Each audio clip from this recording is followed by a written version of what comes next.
Alright, this is questions number 6 to 10 of the grade 10 mixed activity number 2. So question 6.1 or question number 6 says Sharma sells pineapples at the market in Port Alfred. Use the graph in figure 3 to answer the questions. 6.1 says copy and complete the table. So this was just reading straight off of your graph for the different numbers of pineapples. And you would have had 1 pineapple was 6, 2 was 12, 3 was 18, 4 was 24, and 5 was 30. It was just reading it straight off the graph and seeing where it falls. Question number 6.2 says write down the coordinates of A, B, C, D, E, and F. Again, we're just reading the points off of the graph. So coordinates, we always put independent variable first, your X value first, Y value follows. You remember this from mathematics last year. So X and Y value in that order. So point A would have been 0 and 0 because that was right at the beginning. Point B would have been 1 and 6. Point C was 2 and 12. D was 3 and 18. 4 was 4 and 24. And 5 was 5 and 30. It was just following the same thing as what you wrote in your previous answer. Then it says 6.3, write down the price per pineapple. Well, hopefully by now you've realized the price was 6 Rand per pineapple. If you weren't sure, look at the cost for 1 pineapple. Question number 6.4 was what type of proportion does this show? Hopefully by now, looking at the graph, you can recognize it's direct proportion. If you don't by now recognize what type of proportion it is for the graph, I do sincerely suggest you go and you actually learn those different graph shapes. It will make your life a lot easier if you can recognize them on sight. Alright, question number 6.5. Complete the formula. The price of the pineapples is something times by the number of pineapples. Hopefully by now you know it's 6 times the number of pineapples, because if you look at the table, 1 times 6 is 6, 2 times 6 is 12, so on and so forth. Also it's 6 Rand per pineapple. Question number 6.6. Use the formula to calculate the cost of 36 pineapples. Again, we're just going to go 6 times 36. And that will give you 216 Rand for those pineapples. Question 6.7. If Sharma makes a profit of 20% of the selling price of a pineapple, how much profit did she make if she sold 86 pineapples? So the first thing we had to do there is work out, well, how much does 86 pineapples work out to? So we're just going to go and see, well, we know it's 86, or it's 6 Rand each, times by your 86 pineapples, which is going to be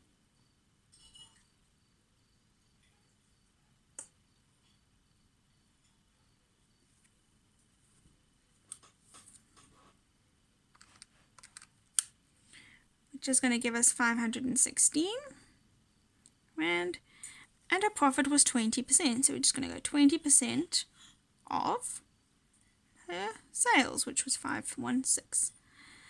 And we know we can go and convert this into a decimal or into a fraction. 0.2 of means times 516. Stick it in your calculator and you get to 103 Rand and 20 cents. Right, question number 7. The owner of Lorata's B&B mixes her own muesli using 2 1/4 cups of oats, 1/4 cups of high fiber cereal, 1/3 of a cup mixed nuts, 1/6 of a cup of raisins, and 1/5 of a cup of milk powder. Write down the total number of cups of ingredients in this recipe. Alright, so with this one, we're pretty lucky in that you have calculators, so you can literally just write out your calculation and add them all together. Okay, and if you put that into your calculator, you're going to get 16 over 5, which is the same as 3,2, or 3 1/5, oh sorry, yes, 3 1/5 cups. Alright, now If you didn't have a calculator, you would need to get these all into the same denominator firstly. So you need to find a common denominator. And then from there you would calculate out. Right, question number 8.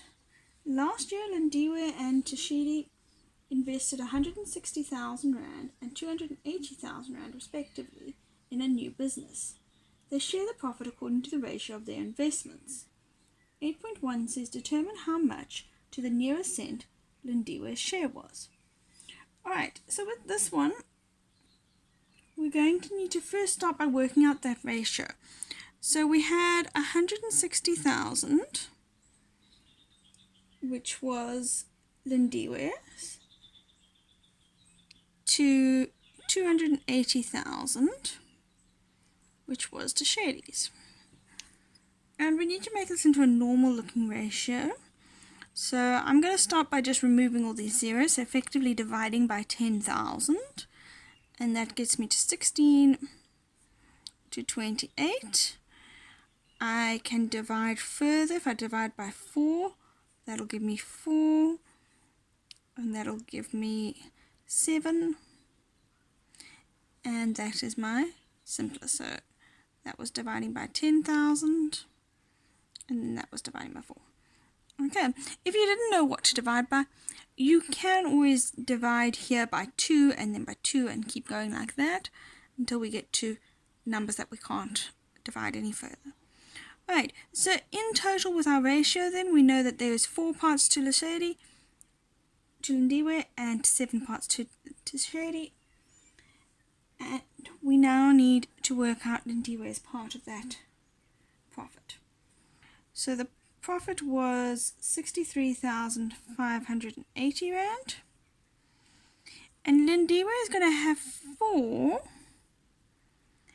out of a total of 11 parts.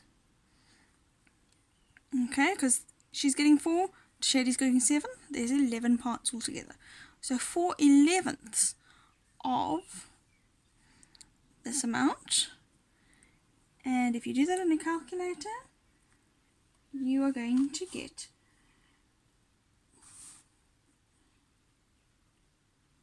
23,122,73. Number 8.2 was determine how much to the nearest cent Tashedi's share was. It would have been exactly the same method as for the previous question, just you would have done 7/11 instead of 4/11. And that would get you 40,447 Rand and 27 cents. 8.3 says add the amounts that needed to be paid to Lindiwe and Tashedi.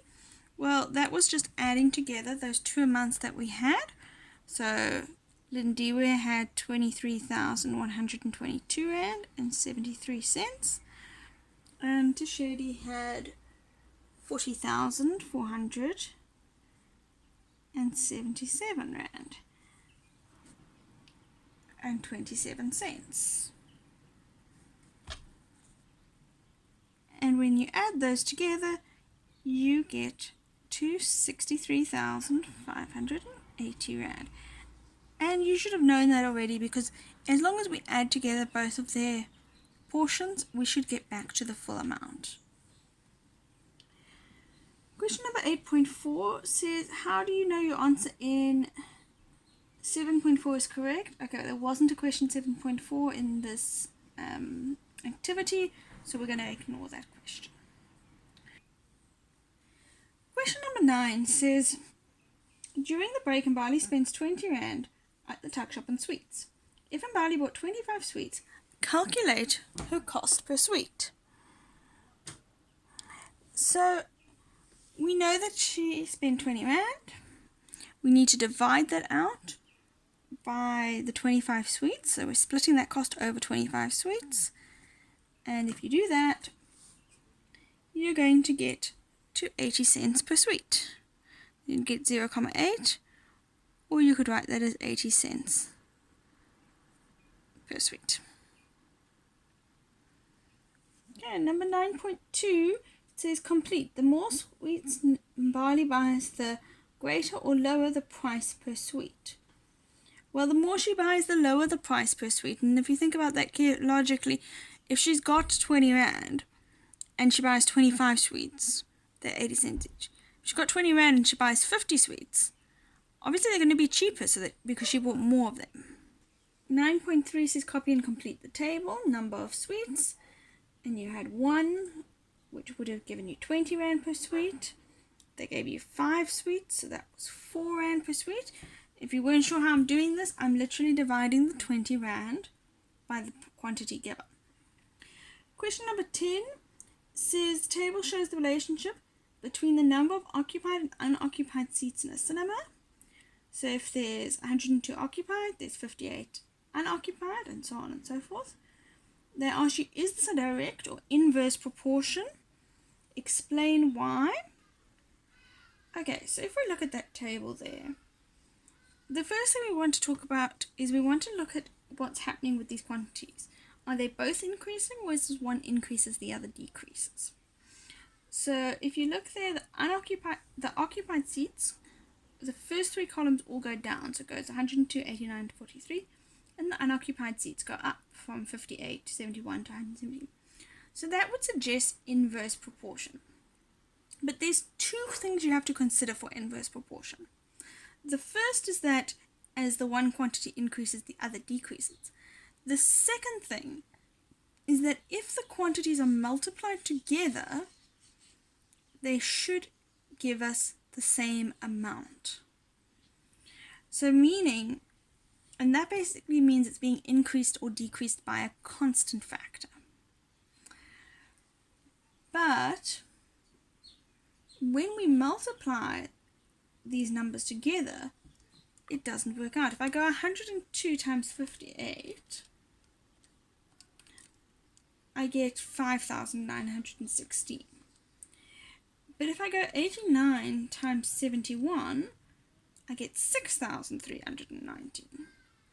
If I go 43 times 117, I get 5,031. So every time I'm multiplying it, it's not getting me back to that same value. So that means it's not in proper inverse proportion. Question number 10.2 says, how many seats are there in the cinema? Well, we know how many are unoccupied, and at the same time we know how many are occupied. So if we look there, all we're going to have to do is pick up any one of those columns and add them together. So if I've got 102 occupied seats and 58 unoccupied seats, I get to 160 seats. Alright, that was the end of mixed activity number 2. Hopefully you found this helpful. If you are unsure of anything that's been explained in these videos, please do let me know. And good luck for next week's activity.